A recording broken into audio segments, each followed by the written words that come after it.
4월 23일 이 시각 주요 뉴스입니다. 한국은행은 지난 1분기 실질 국내 총생산이 전분기 대비 1.7% 성장해 역성장에서 상승 전환했다고 발표했습니다. SK하이닉스와 삼성전자가 1분기 역대 최대 분기 실적을 기록했습니다.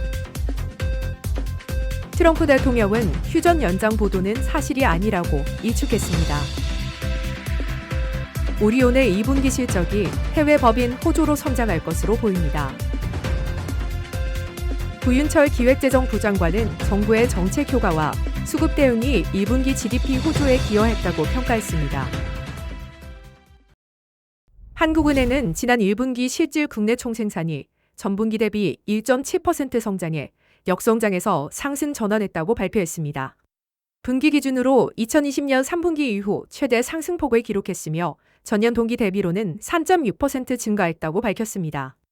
반도체 수요 확대에 따른 수출 증가와 소득자산 여건 개선을 바탕으로 민간 소비와 설비 투자가 회복세를 보였다고 한은은 평가했습니다. 2분기 실질 국내 총소득은 전분기 대비 7.5% 증가해 GDP 성장률을 크게 상회했다고 전했습니다. SK하이닉스와 삼성전자가 1분기 역대 최대 분기 실적을 기록했습니다. 인공지능 시대 도래로 서버용 메모리와 기업용 솔리드 스테이트 드라이브 수요가 급증하면서 범용 디램과 낸드의 판매 가격이 큰 폭으로 상승한 것이 주요 원인으로 지목됐습니다. SK하이닉스의 2분기 연결 기준 영업이익은 37조 6,103억 원, 매출액은 52조 5,763억 원으로 집계됐고, 삼성전자의 2분기 영업이익은 57조 2천억 원, 매출액은 133조 원으로 확인됐습니다. 증권가와 전문가들은 이러한 성장세가 2분기에 그치지 않을 것으로 보고 장기 공급 계약 확대 등으로 메모리 가격 추가 상승 가능성이 높아졌다고 분석했습니다. 도널드 트럼프 미국 대통령은 22일 폭스뉴스 인터뷰에서 휴전 연장 보도는 사실이 아니라고 일축했습니다.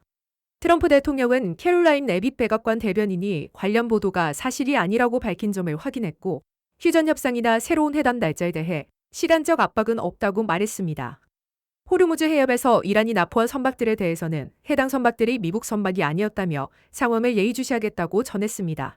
전쟁 중식 시점에 대해서는 정해진 시간표가 없다며 서두를 필요가 없다고 했고 이란 정권은 폭격보다 봉쇄를 더 두려워한다고 설명했습니다. 오리온의 2분기 실적이 해외 법인 호조로 성장할 것으로 보입니다. 연합인포맥스가 집계한 증권사 전망에 따르면 오리온은 2분기 매출액 9,313억 원, 영업이익 1,676억 원을 기록했을 것으로 전망됩니다. 특히 중국, 베트남, 러시아 법인이 매출 증가를 견인했으며 러시아에서는 생산 능력 한계를 보이며 티벨이 제2공장 증설을 결정한 점이 주목됩니다. 이번 투자와 원재료 가격 완화, 환율 효과가 맞물리며 중장기적으로 수익성 개선을 기대할 전망입니다. 구윤철 기획재정부 장관은 2분기 국내 총생산 호조에 대해 반도체 수출 호조뿐만 아니라 자본시장 활성화와 소비지원 대책 등 정부의 정책 효과가 크게 기여했다고 평가했습니다. 한국개발연구원은 정부의 석유 최고가격제 조치가 소비자 물가를 최대 0.8%포인트 낮췄다고 분석한 점을 언급하며 정책 대응을 긍정적으로 평가했습니다. 정부는 중동전쟁에 신속히 대응한 점과 원유 대체 물량 및 비축유 스와프 물량 확보를 통해 안정적 수급 관리를 추진하고 있음을 밝혔습니다.